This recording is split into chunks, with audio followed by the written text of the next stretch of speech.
In Parashat Pinchas, we read about the 5 daughters of Zelophehad, who asked for Moshe to be able to inherit a portion of the land of Israel because their father died and their request is granted. Now, one of Zelophehad's daughters is Tirzah, and this family had a very strong connection to the land. It was very important to them, so it shouldn't be surprising that Tirzah is actually named after a city in Eretz Canaan. It was a Canaanite city and later on became a city of Israel. Down in the valley behind me is where the ancient city of Tirzah used to lie, and in this video we'll try to tell the story of the city. Zelophehad was from the tribe of Menashe, and this whole area ended up being given to Menashe as a portion, so perhaps even the area of Tirzah was given to the descendants of Tirzah. That would be nice. So one thing we know about the city of Tirzah is that it was known as a very beautiful place. How do I know this? It says it in Shir Shirim. There, when Shlomo Melech is describing the beauty of the woman in the Megillah, he says, Yafa ad ra'yati ki Tirzah, nava ki Yerushalayim. So he compares her beauty to Tirzah and also to Yerushalayim.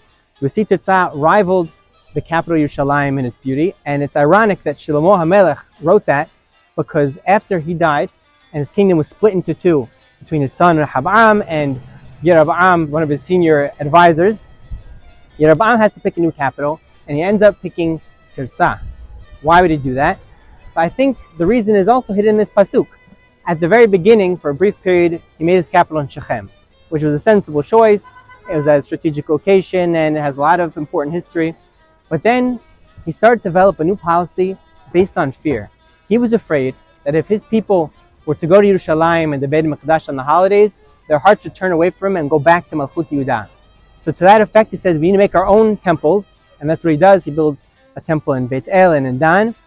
But he says also our capital needs to be beautiful. And he picks Tirzah. He says we need to make a capital just as beautiful, perhaps even more beautiful than Yerushalayim, and that's his choice. It should also be mentioned that Tirzah makes sense strategically as well, like Shechem before it, and like Shomron, which would later be the capital of Israel. Tirzah sits at a crossroads, dominating the main highways that go through the region. So how does the story end of Tirzah being the capital of the northern kingdom of Malchut Yisrael? So it's told in Sefer Melachim that in the days of the king Elah ben Baasha, there was a military campaign. His army was way over at the city of Gibbeton, setting siege to this city, which was a city of Philistine, which controlled the coast and was an important military objective. But the king wasn't part of the battle. He had his general Omri leading the campaign while he was sitting pretty back in the capital, and he made himself a party in this palace known as Beit Arsa, and he gets drunk. Now at this point, Elah's servant named Zimri decides to take advantage of the king's vulnerability and the fact that the army is so far away, and he assassinates the king and takes the throne for himself, assassinates the entire royal family.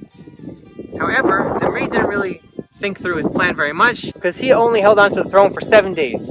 As soon as word got out to Omri, the general, down in Gibbeton, he decides to abandon the siege, abandon the campaign, take the army with him, and come back and set siege to the city of Tirzah, which is successful because Zimri realizes he has no hope, and what he does is he enters the palace and burns the whole thing down on himself, killing himself and leaving the city open for Omri to come and claim the throne.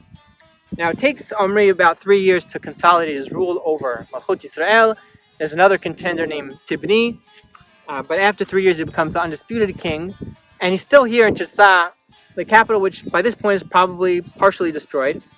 So he looks for a new capital, and 3 years later he goes out and buys a plot of land from a man named Shemer and builds the city of Shomron, which will become the new capital of Malchut Yisrael until the end of Malchut Yisrael, until they're sent into Galut.